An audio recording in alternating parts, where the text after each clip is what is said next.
자, 성경을 바로 알자 시리즈. 자, 오늘 9번째 강의. 자, 누룩에 대한 성경적 교리를 한번 살펴보겠습니다. 자, 여러분 먼저 성경 한 구절 우리가 한번 보겠습니다. 마태복음 13장 보세요. 마태복음 13장 거기 33절 보시면요.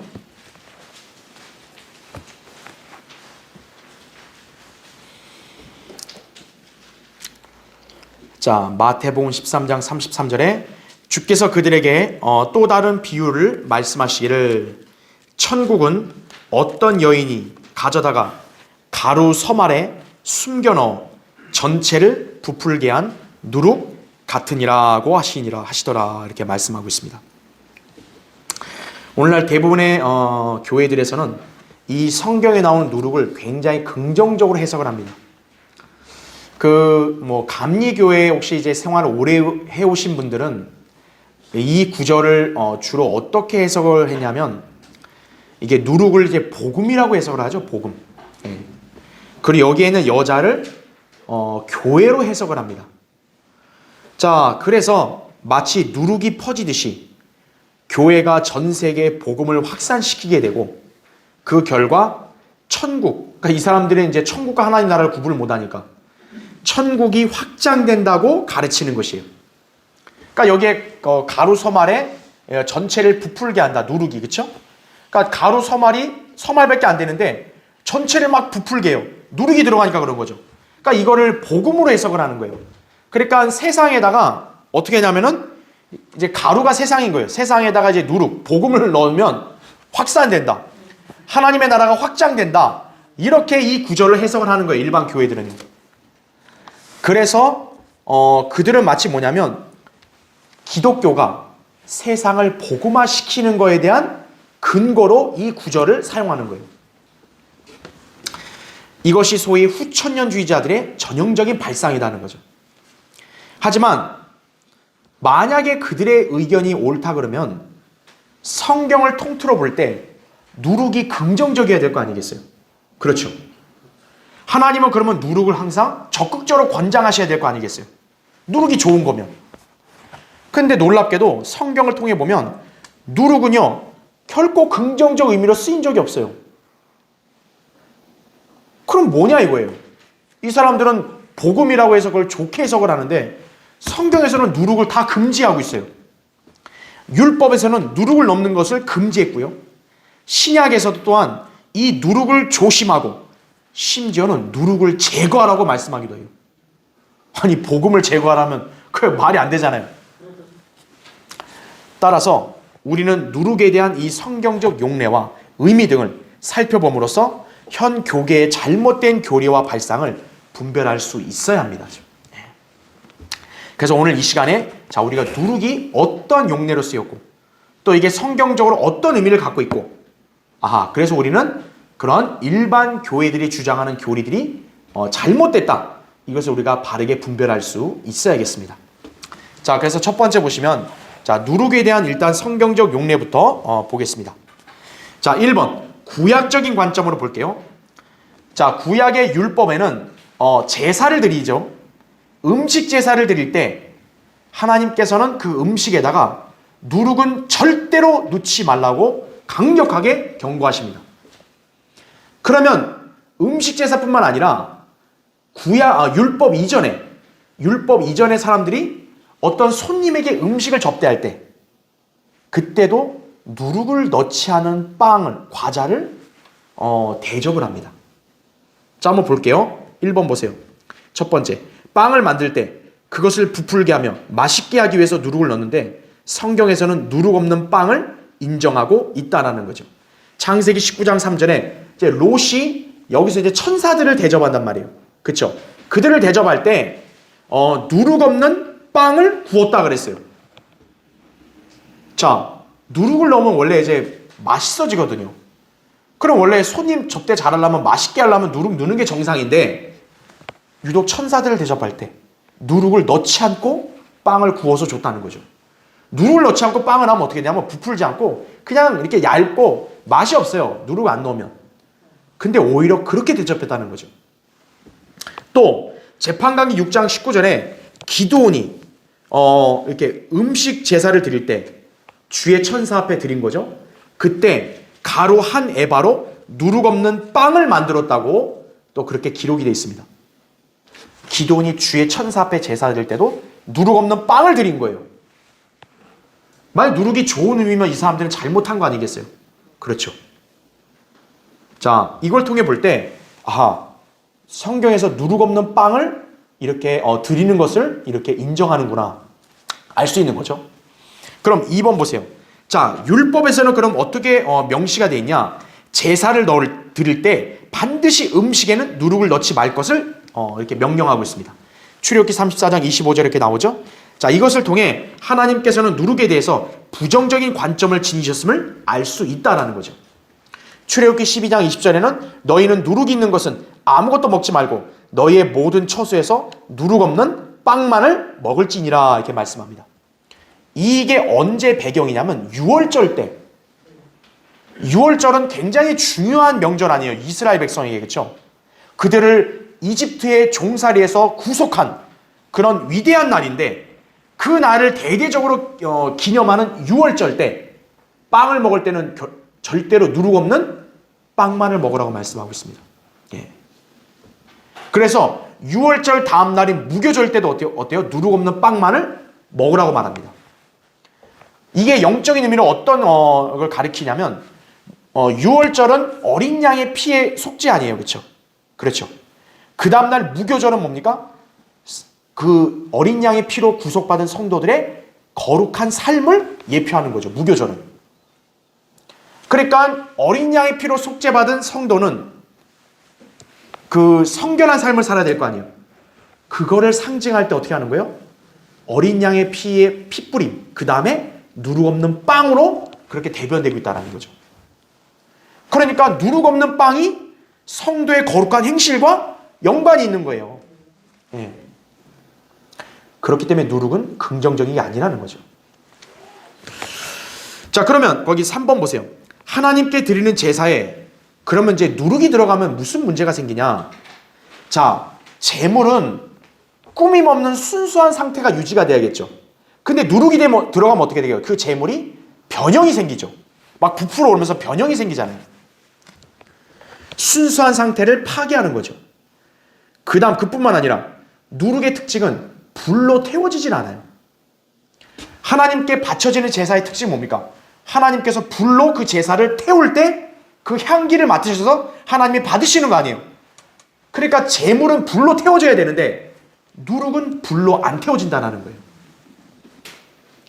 그러니까 하나님 앞에서 온전히 받아들여지지를 못하는 거예요. 그래서 누룩은 제거하라는 거죠. 레위기 2장 11절에서 그래서 밑에 보시면 나오죠. 너희는 누룩을 넣어 만든 어떤 음식 제물도 주께 드리지 말지니 이는 불로 드리는 주의 어떤 제물에도 누룩이나 꿀은 불사르지 못함이라 이거죠. 그래서 하나님께서 누룩을 넣지 말라 했구나. 왜? 하나님께서 불로 제물을 태워서 온전히 그 제물이 살라져야 받아지시는데 누룩은 제물이 안 태워지는 거예요. 하나님 앞에서 불로 태워지질 않게 하는 거예요. 누룩이. 방해되는 거죠. 오히려. 자, 4번 보세요. 누룩을 넣은 제물은 어떤 형태로든 거룩하지 않고 불결한 것으로 그래서 취급이 됩니다. 레위기 10장 12절. 그러니까 율법에서도 우리가 율법을 무시 못하는 게 율법에는 어떻게 보면 하나님의 그런 성품이 반영된 거 아니에요. 그런 하나님의 성품이 반영된 규례에서도 누룩을 불결하다 취급했다면 성경적으로 누룩은 결코 긍정적인 게 아니라는 거죠. 그래서 하나님께서는 누룩을 넣은 채로 그분께 제사를 드리거나 먹게 되면 심지어 뭐라고 경고하시냐면 반드시 죽을 것이라고 경고하고 있어요. 출애굽기 12장 19절에 나온 대로 7일간은 너희 집에서 누룩을 찾아볼 수 없게 하라.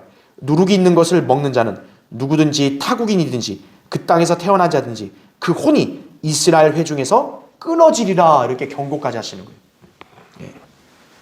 그러니까 하나님은 누룩에 대해서 일절 허용을 안 하시는 거죠. 긍정적인 게 있으면 왜 허용 안 하시겠어요? 이유가 있다는 거죠. 자, 5번 보세요. 주님께서 이스라엘 백성들을 위해 제정하신 명절들이 있는데 백성들이 먼저 지켜야 할 6월절, 무교절 기간에는 오직 누룩 없는 빵을 먹도록 명령하신다. 유월절은 무엇보다 이스라엘 백성들을 구속하시고 그들을 인도하신 중요한 명절인데, 이 명절에 누룩 없는 빵을 먹게 하신 것은 바로 이 누룩이 하나님의 백성에게 어울리지 않는 것임을 나타낸 것이다 라는 거죠.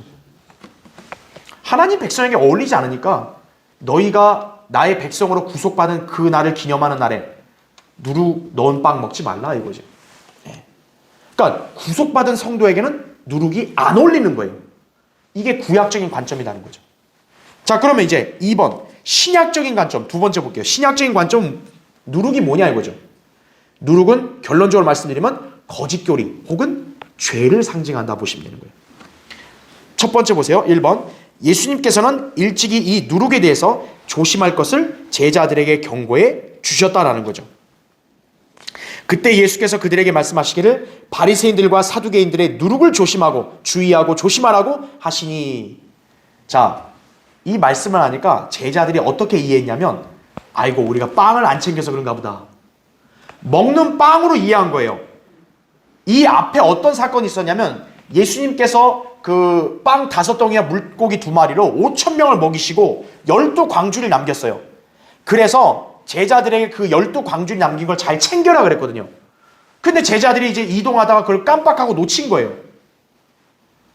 근데 하필 그 시기에, 그 타이밍에 예수님께서 바리새인들과 사두개인들의 누룩을 조심하라 그러니까, 그렇게 얘기하니까 아이고 예수님이 우리 전곡을 찔렀다. 우리가 빵 안 챙겨오니까 아이고 누룩 얘기하셨네. 이렇게 한 거예요. 그러니까 예수님이 아주 이 답답한 자들아 이렇게 탄식하시면서 이렇게 말씀하신 거예요.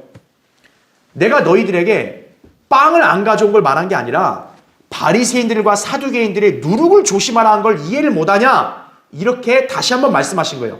자, 그래서 다시 그 구절 보세요. 그 교환에 그때서야 그들은 주께서 빵의 누룩을 조심하라고 말씀하신 것이 아니라 바리새인들과 사두개인들의 뭐요? 교리를 조심하라 하신 것임을 깨닫더라 이거죠. 그러니까 성경이 성경을 해석하는 거예요. 예수님이 바리새인들과 사두개인들의 누룩 이렇게 말했을 때 먹는 빵의 누룩이 아니라 교리다 이거죠. 교리. 그럼 바리새인들과 사두개인들의 교리는 올바라요? 아니면 틀려요? 틀리죠. 다시 말하면 신약에서의 누룩은 거짓 교리를 상징한다. 이렇게 보시면 됩니다. 마태복음 16장 6절부터 12절까지 말씀인 거죠. 자, 두 번째 보세요. 오늘날 성경에 대해 무지한 자들은 문자적으로 해석해야 될 것을 어떻게 해석해요? 비유적으로 해석합니다. 카톨릭이든 개신교회든 성경에서 문자적으로 그냥 받아들이면 될 거를 꼭 비유적으로 해석해요. 오늘날 특히 그런 집단들이 바로 신천지죠. 예. 아무것도 모르면서 어떻게 하는 거예요? 자기들 멋대로 비유로 해석하는 거예요. 반면에 자, 비유적으로 말씀하신 것을 어떻게 해요? 오히려 문자적으로 해석하는 거예요. 로마 카톨릭이 대표적이죠. 예를 들어 로마 카톨릭이 어떻게 이렇게 우를 범해요? 예수님 자신의 살과 피를 먹고 마시는 것은 영적이라고 예수님 말씀했는데 그들은 어때고요? 물리적으로 하죠. 흡혈귀죠, 흡혈귀. 인간의 살과 피를 먹는 거예요. 예. 성경을 엉뚱하게 해석을 하니까 이런 일이 나오는 거예요. 예. 그러니까 여기서도 지금 바로 제자들은 어때요? 오늘날 그 카톨릭이나 개신교회들 같이 똑같은 실수하는 거예요. 영적으로 해석을 해야 되는데 어떻게 한 거예요? 문자적으로 해석을 해버리는 거예요. 또 이렇게 그러니까 유대인들도 마찬가지인 거죠. 예수님의 살과 피를 먹으라는 것도 영적인데 그 유대인들은 어떻게 해서 받아들인 거예요? 아니 어떻게 저 사람이 자기 살과 피를 먹으라 그래? 이렇게 착각한다는 거죠. 예. 제자들도 그런 오류를 범한 거죠. 그래서 밑에 세 번째 보세요. 제자들은 당시 자기들이 빵을 가져오지 않은 것으로 인해 예수님께서 누룩을 말씀하신 줄로 착각했기에 예수님께서 그들의 어리석음을 책망하셨다 이거죠. 그래서 결국 제자들은 예수님께서 바리새인과 사두개인들의 거짓 교리를 조심하라고 그렇게 깨닫게 된 것이다 라는 거죠. 예, 그렇게 이해하시면 됩니다. 자, 그 다음 페이지 보세요. 자, 그래서 그 위에 네 번째 4번 보시면 일단 신약적인 관점에서 첫째 누룩은 거짓 교리예요. 그 다음에 누룩은 또 무엇을 상징하냐? 타락한 삶, 죄를 또 상징합니다. 누룩은. 자, 여러분 고린도전서 한번 보세요. 고린도전서 거기 5장 보세요.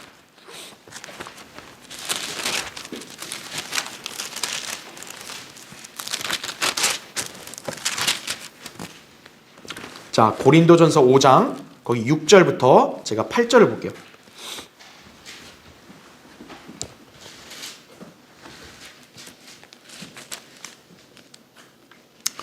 자, 고린도전서 5장 6절 보시면 너희의 자랑하는 것이 좋지 아니하도다. 너희는 적은 누룩이 온 반죽을 부풀게 하는 것인 줄 알지 못하느냐? 그러므로 묵은 누룩은 떼어내 버리라. 그래야 너희가 누룩을 넣지 않은 새 반죽이 되리라. 우리의 유월절 양이신 그리스도께서 우리를 위하여 희생되셨으므로 우리가 그 명절을 지키되 묵은 누룩이나 또 악하고 가증한 누룩으로도 말며 오직 누룩 없는 성실과 진리의 빵을 가지고 지키자 이렇게 말씀하고 있습니다.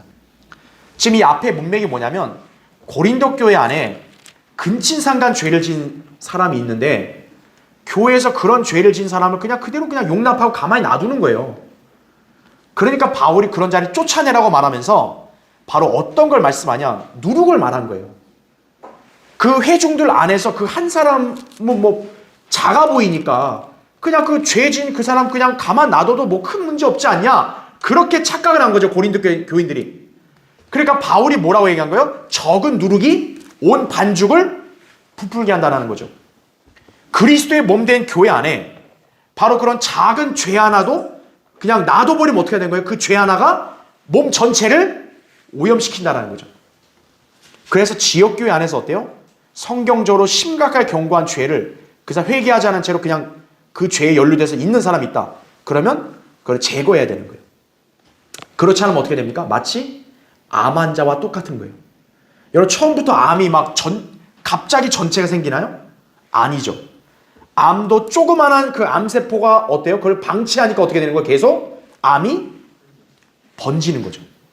몸 전체를 망가뜨리는 거죠. 예.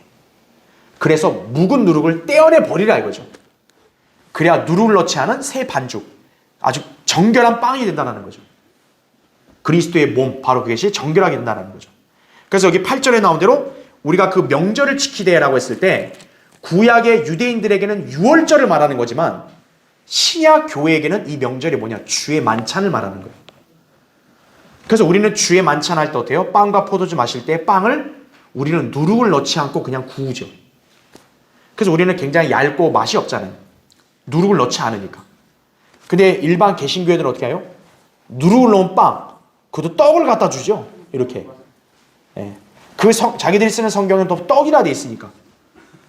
그러니까 누룩 넣은 빵, 그 다음에 떡 이런 거 갖다 주는 거죠. 그러니까 그건 성경적이지 않은 거죠. 잘못된 거죠. 여기에 나온 대로 어때요? 누룩 없는 성실과 진리의 빵을 가지고 지키자 이렇게 말씀했기 때문에 그래서 우리 주의 만찬에는 누룩 넣지 않은 그런 빵을 우리가 먹는다 이거죠. 왜요? 예수님의 몸에는 죄가 있어요? 없어요? 없죠. 그러니까 만약 여러분이 누룩을 넣은 빵을 먹으면 어떻게 돼요? 그 빵이 예수님 살을 상징하는데 그러면 누룩이 들어있으면 예수님 몸도 어때요? 죄가 있다라는 걸 인정하는 게 되는 거 아니겠어요? 그러니까 누룩을 넣으면 안 된다는 거죠. 예. 그래서 밑에 5번 보세요. 누룩은 적은 양으로도 빵 전체를 부풀게 할 위력을 지니고 있다. 그만큼 거짓 교리나 죄는 무서운 힘을 가지고 있는 것이다 이거죠. 왜 우리가 진짜 너무나 진짜 민감할 정도로 그렇게까지 죄나 거짓 교리를 철저하게 경계하고 미워하고 용인하지 않냐? 작은 게 들어와서 전체를 오염시키기 때문에 그래요. 참 희한한 건요. 성경적 교리와 지식은요. 정말 막 수없이 선포해도 쉽게 이렇게 마음에 새기고 또 이렇게 물들기가 쉽지 않은데 세상에 거짓 교리와 그런 거 있잖아요. 가십거리는 그냥 툭 던져도 다 오염된다니까요. 기억을 잘해. 학습 인용력이 너무 좋아. 누가 툭 던진 것도 기억을 너무 잘해. 나중에 가면 막 다 얘기해요. 막 누가 이러지 않았냐? 이 교회는 이러지 않냐? 그런다 이거죠. 그래서 거짓 교리와 죄 이런 것들은 철저하게 우리가 딱 이렇게 경계하는 것이 잘라내고 그래야 그리스도의 몸 안으로 들어온 우리 성도들 이 모임이 어때요? 정결하고 거룩하게 주님을 섬길 수가 있는 것이죠. 그렇죠? 그래서 우리는 타협을 안 한다는 거죠. 일반 교회들은 세상과 타협 잘하잖아요. 우리는 타협 안 한다는 거죠. 성경은 어떠한 형태의 적은 누룩이라도 반드시 떼어낼 것을 명령하신 것이다 이거죠. 그래서 갈라디아서 5장 9절에도 적은 누룩이 온 반죽을 부풀게 한다. 이렇게 경고하고 있는 것이에요. 그걸 잘 기억해야 합니다. 자, 그래서 이제는 두 번째 보겠습니다. 자, 누룩에 대한 성경적인 해석을 한번 살펴볼게요. 자, 1번 보시면 여인이 가루 소말에 넣은 누룩에 대한 비유 그랬죠. 아까 우리. 자, 요걸 좀 이렇게 제가 이 칠판으로 좀 판서를 하면 자, 여인이 누룩을 넣어서 부풀겠다. 이렇게 나오죠? 그것도 이제 가루에다. 그렇죠? 자, 이거를 일반 교회들은 어떻게 해석을 하냐? 라고 하면 일반 교회들은 이 여인을 교회라고 해석을 하는 거예요. 교회. 여자는 교회다. 그 다음에 가루는 뭐예요? 세상이다. 누룩은 뭐라는 거예요? 복음이다. 이게 일반 교회 해석인 거예요. 그래서 여인이 가루, 세상에다가 누룩, 복음을 딱 집어넣으면 빡 확산된다. 삽시간에. 교회가 어떤 거예요? 삽시간에 세상을 기독교화 시킨다. 이걸 이제 마태복음 13장에 있는 구절을 이렇게 해석하는 거예요. 그럼 이 교회가 어느 교회죠 대체? 카톨릭은 자기들이래요. 개신교회는 자기들이래요. 도대체 어느 교회예요 대체? 어느 교회가? 그죠? 다 틀린 거예요. 자, 왜 그러냐? 성경에서 교회를 말할 때는 한 번도 교회를 여자로 지칭한 적이 없어요. 그걸 기억해야 합니다. 바울은 우리 예수 그리스도의 신부인 교회를 어떻게 지칭해요? 순결한 처녀라고 말하죠. 자, 여인은 교회로 해석이 안 돼요. 교회는 순결한 처녀 이겁니다. 처녀. 여러분, 처녀나 여인은 좀 다르죠. 개념이 확실히. 그렇죠? 왜? 우리는 신랑이신 예수 그리스도께 바쳐질 신부로 예비됐기 때문에 우린 처녀라는 거죠. 순결한 처녀. 그리고 누룩은 한 번도 뭐예요? 복음이 아니라는 거죠. 복음이. 예. 복음은 누룩으로 이렇게 묘사된 적이 없어요. 오히려 성경에 따르면 여인은 누구에게 맞아요? 여인으로 칭할 수 있는 게 딱 한 대상이 있어요. 바로 누구냐? 계시록 17장에 보면 창녀, 신비의 바빌론. 그렇죠? 바로 그 창녀를 여인이라고 비유할 수 있다고요. 바로 그게 누구냐면 로마 카톨릭이죠. 그러니까 엄밀히 말하면 여인을 교회라고 로마 카톨릭이 자기네 교회라고 한 게 틀린 건 아니에요. 자기들 맞아요. 근데 중요한 거는 그런 복음이 아니라 바로 그들이 바로 여기 창녀를 말한다는 거죠. 창녀. 신비의 바빌론. 바티칸을 여인으로 칭하긴 해요. 하지만 그리스도의 몸된 교회는 여인으로 칭한 적이 없어요. 바울은 순결한 처녀라 그랬죠. 예, 신부라 그랬지. 예. 여인은 그렇게 말한 적이 없다는 거죠. 그렇죠? 그 다음에 누룩은 복음이 아니라 여기서 나온 거짓교리. 로마 카톨릭의 거짓교리 뭐 뻔하죠. 그렇죠? 성체성사. 그렇죠? 빵과 포도주 마셔야 예수님 살과 피를 먹어서 구원받은 거다. 그냥 거짓말하는 거죠. 또 로마 카톨릭이 전 세계 중심이 되는 교회다. 거짓말이죠. 예. 거짓교리 뻔하죠. 그렇죠. 예. 그래서 이 해석은 잘못된 거다. 예. 누룩은 결코 복음이 아니다. 예. 여인이 누룩 넣어서 복음 전하는 게 아니다. 그러니까 어떻게 생각하면 되겠어요? 오히려 이거를 성경적으로 해석한다면 로마 카톨릭이 오늘날 어떻게 하는 거예요? 전 세상에다가 거짓교리, 죄를 확산시키는 거죠. 오히려. 예. 그렇게 해석을 해야 된다는 거죠. 그래서 이 비유는 여인이 기독교계에다가 거짓교리를 집어넣어서 결국 거짓교리 죄로 가득해졌음을 보여주는 것이다 라는 거죠. 이제 마태복음 나중에 우리가 공부할 기회 있을 때 그때 또 자세히 제가 강의를 할 거예요. 자, 거기 4번 보세요. 네 번째. 로마 카톨릭이 생각하는 교리들은 전혀 성경과 무관한 것들이고 그러한 많은 교리들이 오늘날 개신교회들의 침투해서 카톨릭의 전통을 따르고 있는 것이다 이거죠. 이들의 특징은 입으로만 예수님을 믿는다고 고백할 뿐 결코 예수 그리스도와 어떤 관계도 없다는 것이다 라는 거죠. 그렇죠. 자, 그래서 거짓교리고 그 다음에 2번 보세요. 두 번째. 지역교회 내 묵은 누룩. 이건 뭐냐? 죄들을 말합니다. 죄들. 그래서 밑에 첫 번째 보세요. 누룩이 언급되는 고린도서 5장의 문맥은 교회 내 근친상간의 죄를 범한 형제가 있는데 교회가 그러한 죄를 용납하면서 쉬쉬하고 있기에 사도 바울이 책망하고 있는 것이다 라는 거죠. 그러니까 묵은 누룩을 떼어내야 순수한 지역교회가 되는 거죠. 여러분 어때요? 아무리 깨끗한 하얀 옷이라도 거기에 꾸정물이 조금이라도 붙으면 어때요? 그게 순수하게 보이지 않죠. 예. 정말로 하얀 옷은 온전히 하얘야죠. 그렇죠? 밑에 두 번째, 오늘날 교회들에서처럼 누룩에 대해서 긍정적인 관점을 취하여 교회 성장을 가져오는 것으로 해석하면 그것이 비성경적 교리다 이거죠.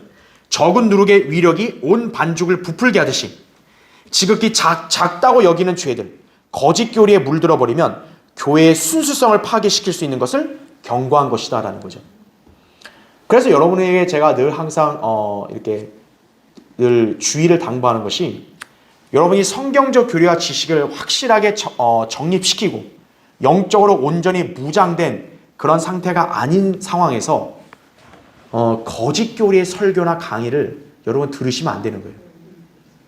그럼 어떻게 되는 거예요? 여러분 혼란이 오고 여러분 거기서 착각을 일으키는 거예요. 그게 거짓 교리의 위력입니다. 그게. 그러니까 내가 성경을 제대로 잘 체계적으로 몰라. 그럼 일단 바른 성경과 이 바른 교리부터 먼저 제대로 공부를 해놔야 돼요. 그러고 나서 그걸 분별을 해야지. 아, 이 목사님 설교 좋고 저 목사님 설교 좋고 내가 다 듣겠습니다. 그럼 나중에 짬뽕 되면 그 사람이 올바른 교리와 지식이 정립이 안 돼요. 예. 거짓 교리와 죄는 조금만 침투해도 어때요? 부풀어 버린다고요. 예. 자, 밑에 세 번째 보세요. 일단 작은 형태로도 죄의 맛을 본 죄인들은 점차 그 죄의 강도가 심해지는 법이다 이거죠. 왜 교회 안뿐만 아니라 여러분 개인도 마찬가지예요. 여러분 개인의 어떤 조그마한 죄나 거짓 교리가 들어왔다 빨리 떼어내버리지 않으면 점점 그게 더 커지는 거예요. 자, 거기서 제가 예를 들었죠. 작은 도둑질이 나중에 엄청난 절도범이 되는 거죠. 사소한 성행위가 나중에는 성범죄자가 될 수 있는 것과 같은 것이다라는 거죠. 자, 이와 마찬가지로 거짓 교리도 처음에는 지극히 별것 아닌 것을 받아들이다가 나중에는 비성경적인 이단 교리, 사상에 물들어 버리는 것이다라는 거죠. 이것이 바로 성경이 누룩에 대해서 성경이 주는 경고이자 해석인 거예요. 일반 교회들이 소위 에큐메니칼, 통합을 하죠.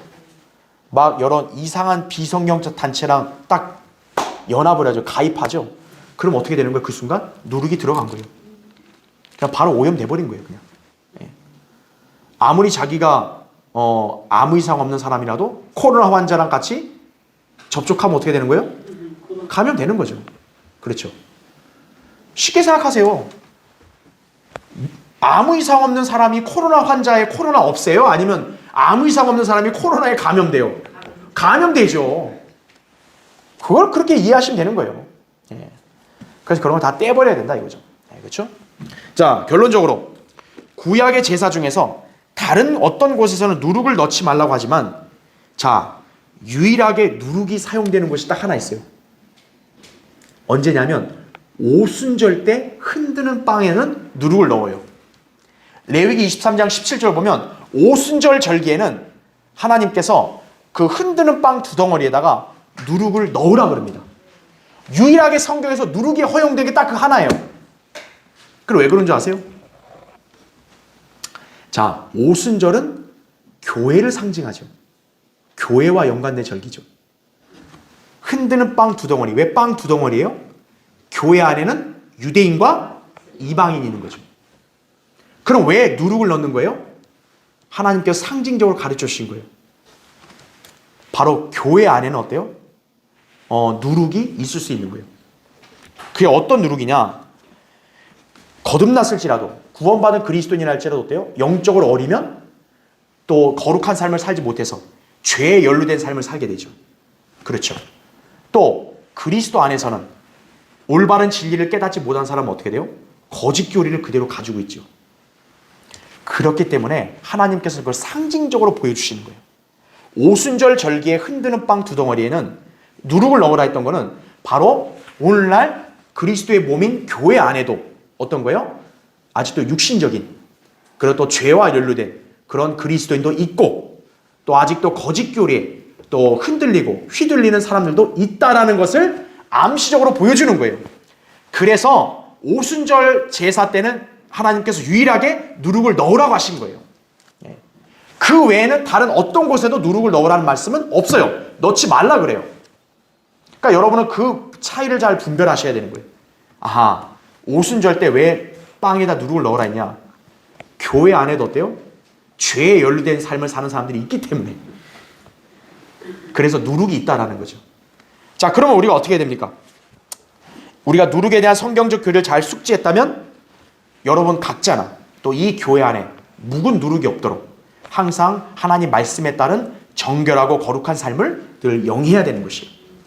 거짓 교리가 있다면 빨리 없애고 성경적 교리가 여러분 안에 자리 잡게 하고 또 여러분이 하나님 말씀대로 이렇게 온전하게 잘 실행하는 그런 삶을 살아야 여러분 안에 어떤 누룩도 없고 이 교회 안에 어떤 누룩도 없음으로써 우린 순수한 그런 교회를 하나님께 보일 수 있는 것이에요. 그래서 여러분 에베소서 4장 14, 15절에 나온 대로 우리가 어린아이같이 막 이상한 교리에 술책에 휘둘리지 말고 사랑 안에서 진리를 행하고 또 몸 전체가 균형 있게 잘 성장하는 그런 우리 교회가 되어야겠습니다. 자, 다음 시간에 계속하겠습니다.